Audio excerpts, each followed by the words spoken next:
So firstly, if I'm going to start with you, Dato' Hamza, we're going to go down the panel that way, is I'd like to ask each and every one of you, starting with you, Dato', to briefly explain what is your personal and your organization's role in NETR and delivering NETR.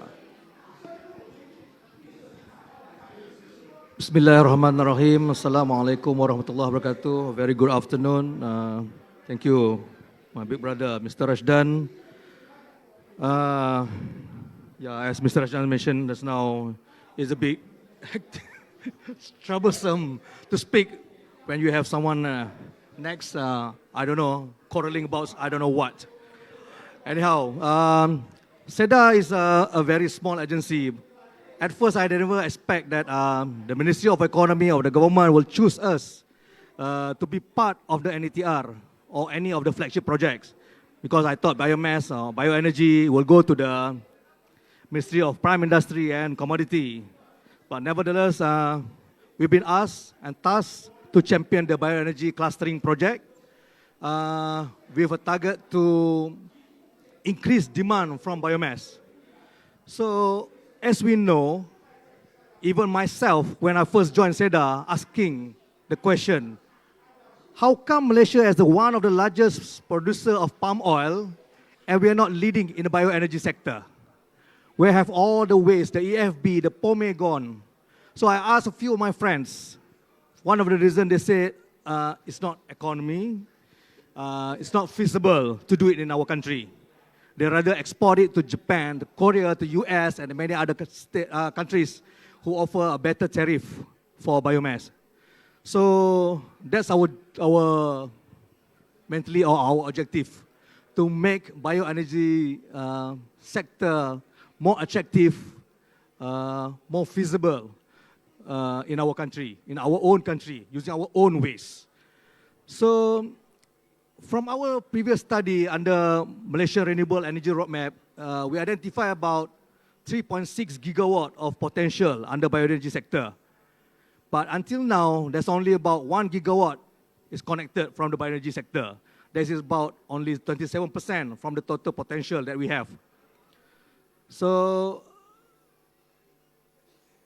in this project, we plan to clustering all the small mills into one cluster, and we will aggregate their feedstock and set up a centralized biogas or biomass plant.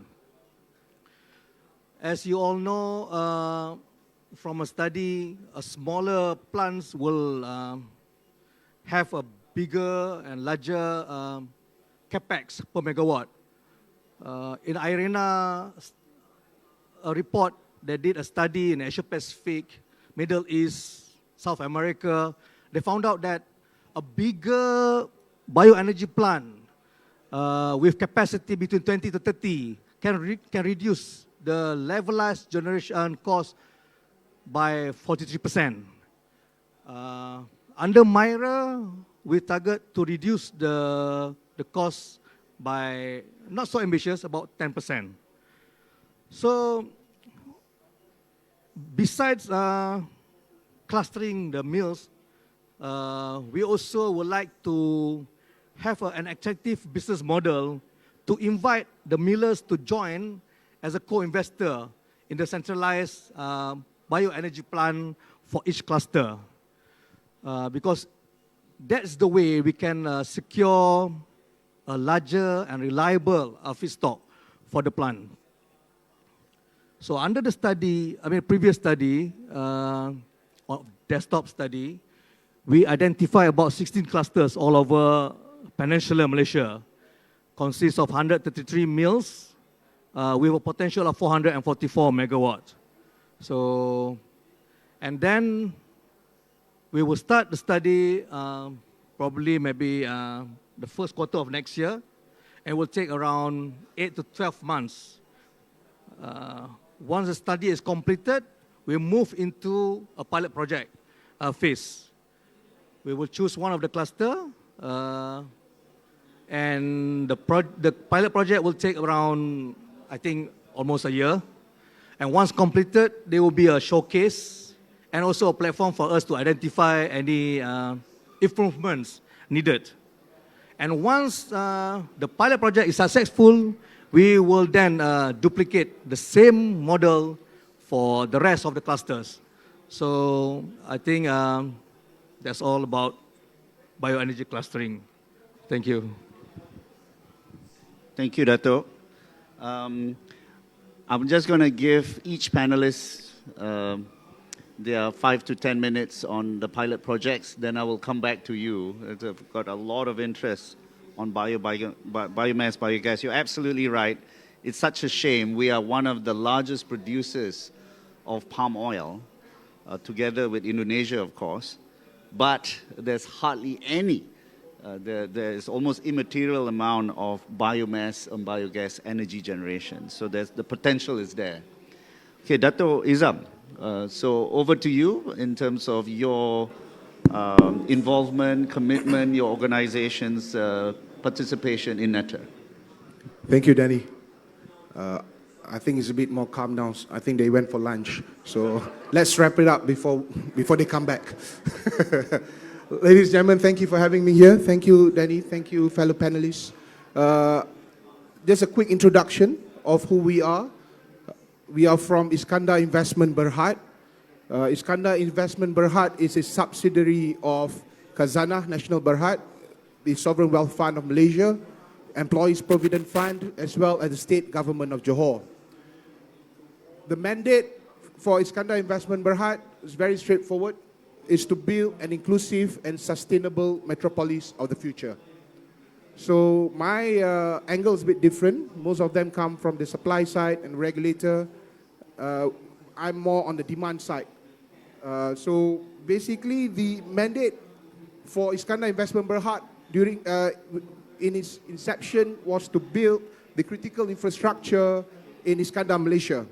And Iskandar Investment Berhad was given the task to champion, to build the new central business district in the southern region of Malaysia, which is in Iskandar Puteri.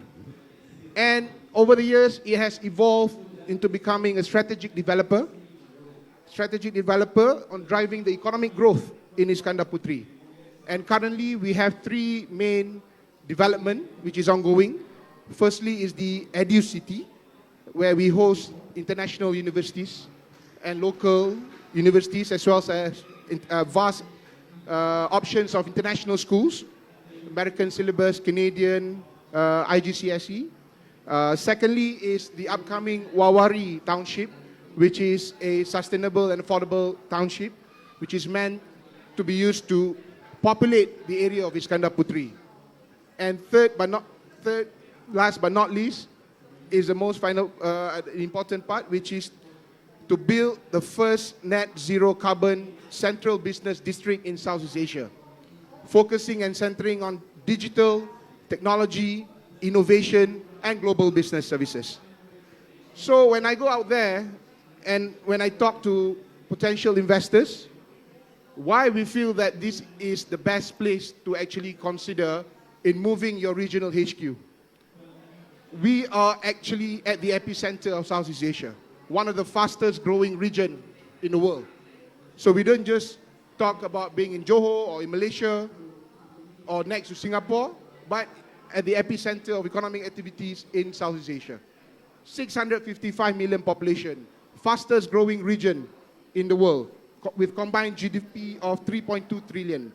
And interestingly, more than 80% of the Fortune 500 companies are present in Southeast Asia.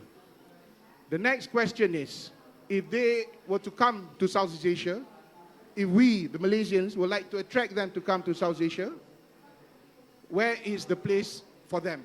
Where will the regional HQ be? Hence, during the Asia Pacific Climate Week, we have launched the first net zero carbon CBD. We believe the positioning of Medini as the first net zero carbon CBD will be a unique selling proposition for Malaysia. We have been talking about NETR, about clean energy, but what is the product to attract these companies to move here, to be attracted to this? We need to have a sustainable CBD for generations to come. So when we talk about building this CBD, it is not strictly a greenfield. We have been around for the past decade.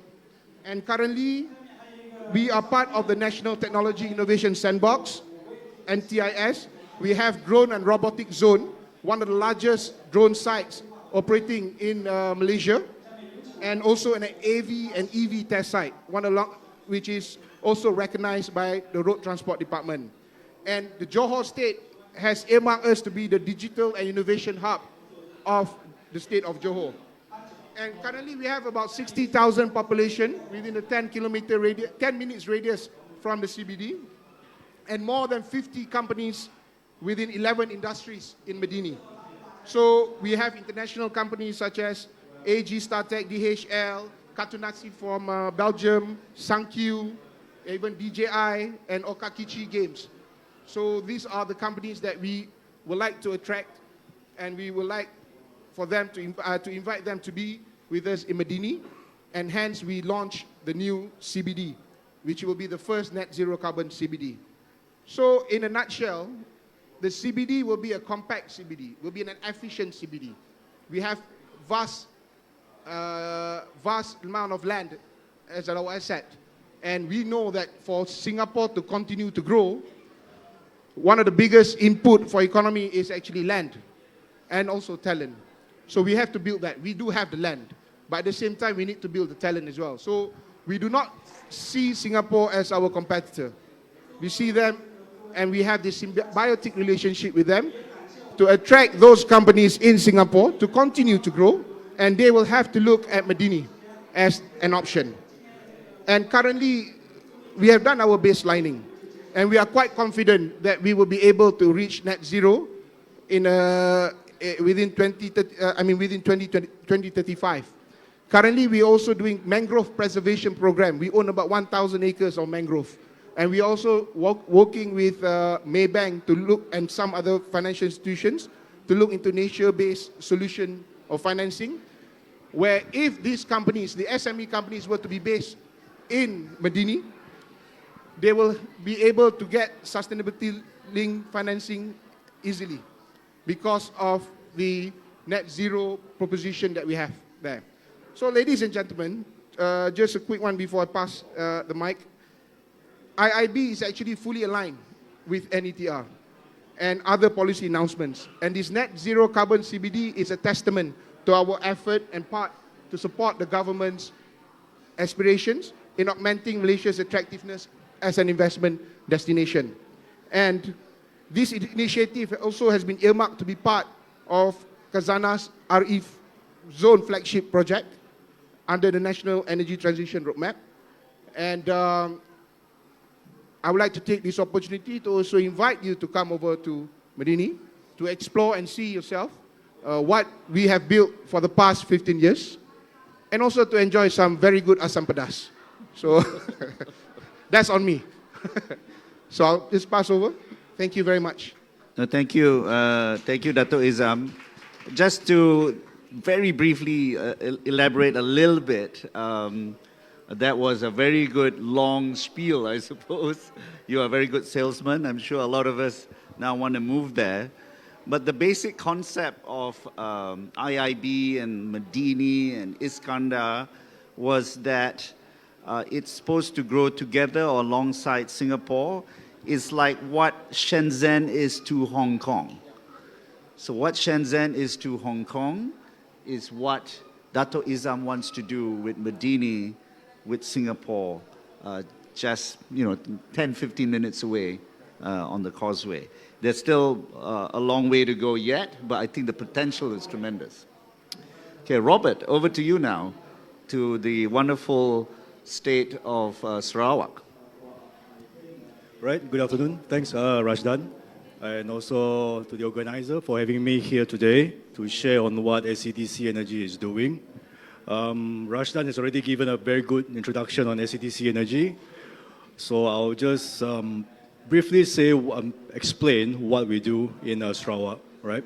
So within the NETR framework, SCDC Energy is taking charge of the taking lead in the hydrogen portion, all right? Now, in Sarawak, domestically, we are building a network of multi-fuel stations. So this network of these stations will have, at the moment, fossil fuel, EV charging, and also hydrogen refueling, right?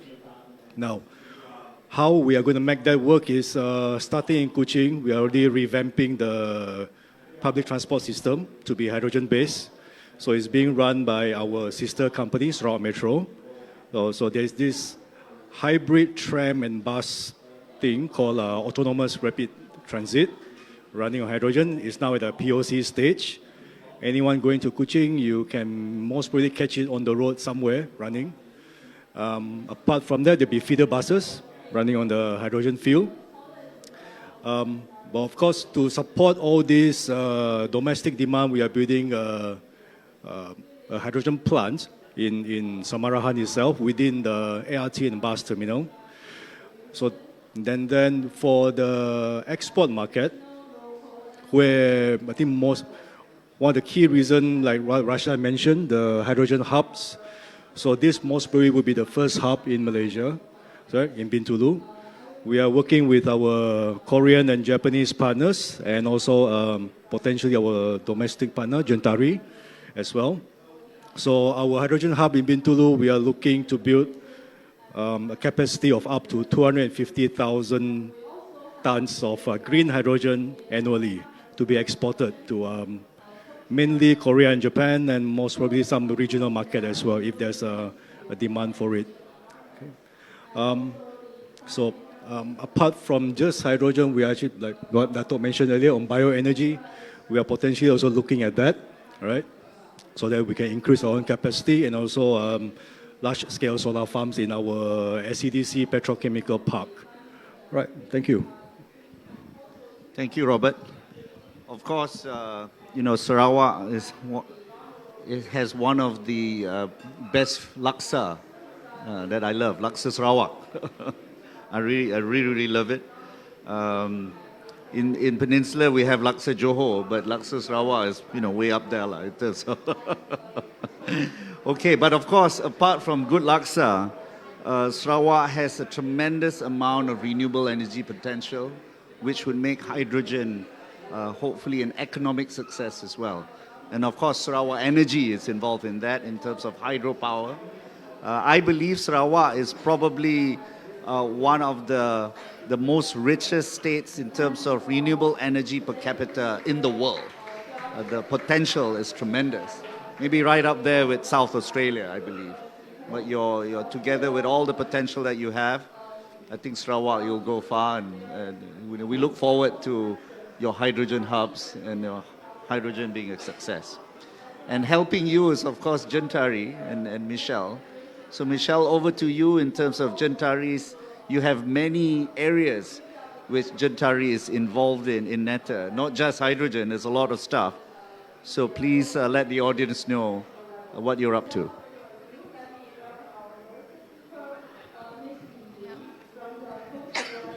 Thank you, Danny. I am delighted and really honored to be with you today. So Gentari, who are we? The renewable arm of Petronas. What do?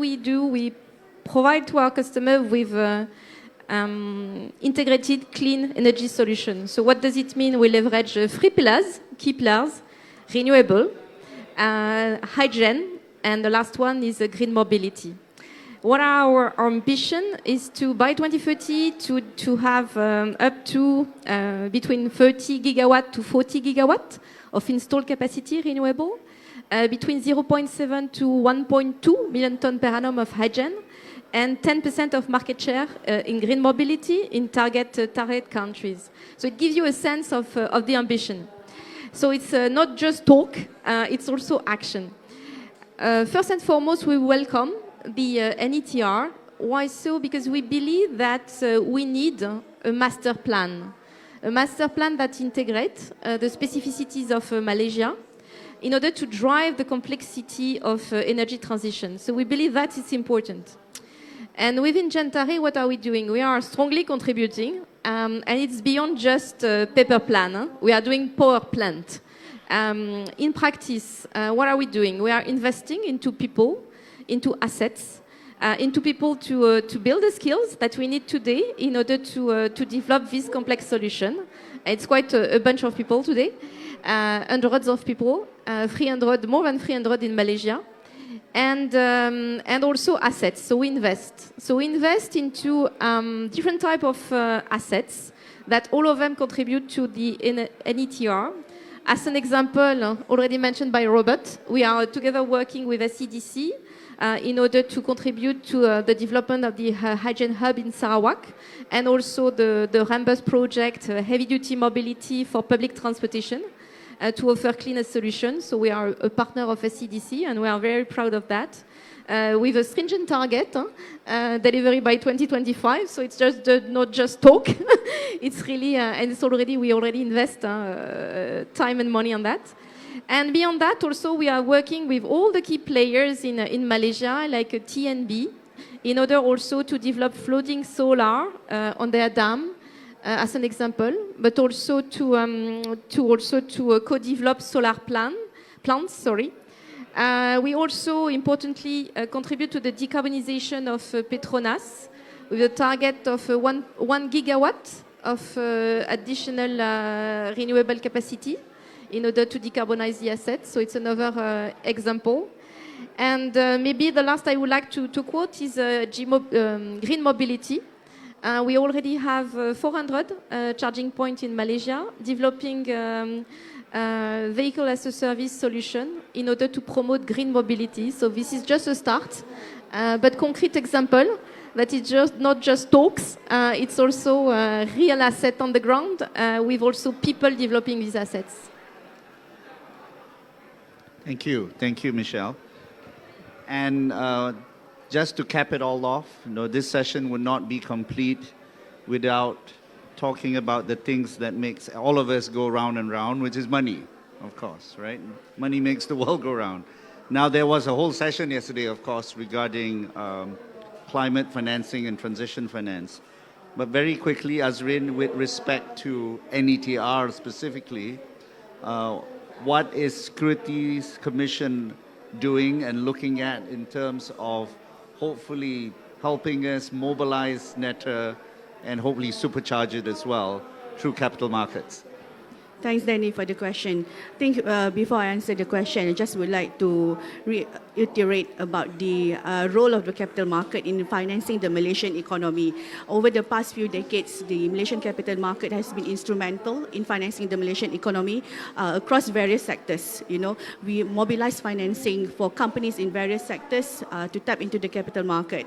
In respect of utility companies, the likes of TNB, the likes of IPP companies, a lot of them have actually tapped into the bonds and sukuk market to raise financing, either for project purposes or either for working capital purposes. And in relation to renewable energy, in relation to energy transition, this is where the capital market will continue to play its role in financing the Malaysian companies to tap into the required amount of financing that they need to finance their respective projects. Even before NETR was released for Securities Commission Malaysia, we've been working very closely with the relevant ministries, with the relevant sectoral regulators, for example, Suruhanjaya Tenaga, the Energy Commission, SEDA, as well as agencies like MGTC in terms of coming up with outreach programs to businesses in the energy sector on how they can tap into the Malaysian capital market for financing. And in the Malaysian capital market, we have a wide option of financing available. We have large-scale financing for those that need more amount. We also have the alternative financing space through the venture capital, private equity, or through the alternatives such as equity crowdfunding and peer-to-peer financing platforms for those that would require smaller financing needs. And we've seen also over the years, a lot of Malaysian companies have tapped into the options.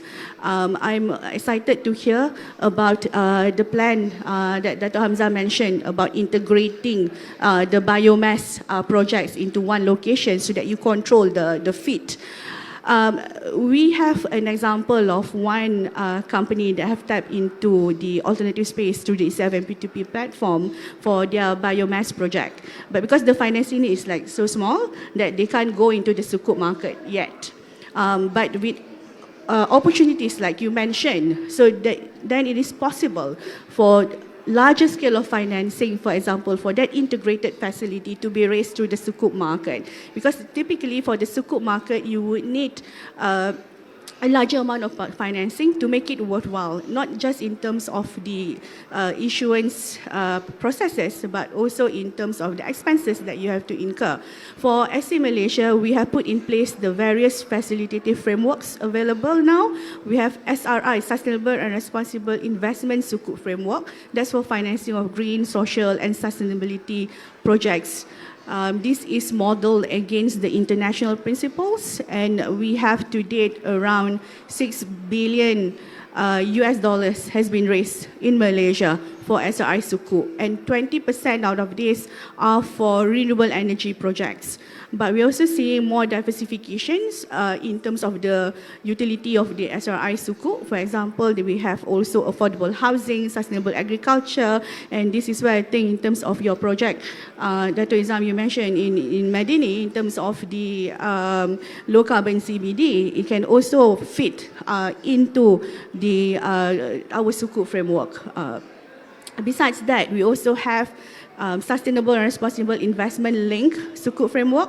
This is based on the Sustainability Link Bond principles that has been issued internationally. These are for companies that do not have a green project, but they want to tap into the capital market, and they are able to link the utility, or rather the use of the proceeds, with the sustainability KPIs that they have set. So for example, if companies are able to show year-on-year reduction on their carbon emission in the low carbon district, so they are able then to issue the Sukuk, the sustainability linked Sukuk, and link that to the KPIs that they have set to achieve. So this is truly an innovation, and we're also lucky that the Ministry of Finance is supportive of our initiatives. They have provided tax deduction for issuers of SRI and also SRI-linked Sukuk. The SC has also put in place a grant scheme where the issuers can also tap into the grant to offset parts of their external review costs.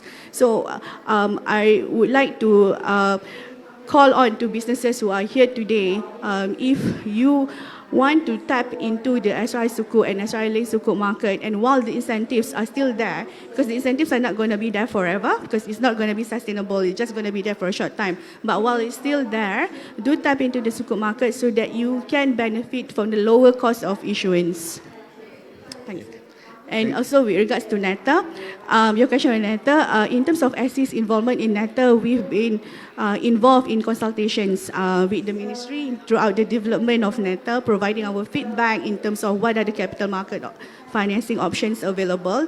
And post NETR, post the issuance, we continue to work closely with the relevant ministries and agencies on how we can do more programs to enhance the awareness of companies that are involved in NETR in terms of what are the options available in the Malaysian capital market. I think just a couple of months ago, we facilitated a roundtable that we hosted jointly with the IFC, the International Finance Corporation, with MOE in attendance, with some of the energy sector regulators and companies that are involved in NETR were also invited alongside the financial sector intermediaries. So we talk about what sorts of financing mechanism that can be structured for NETR's purposes.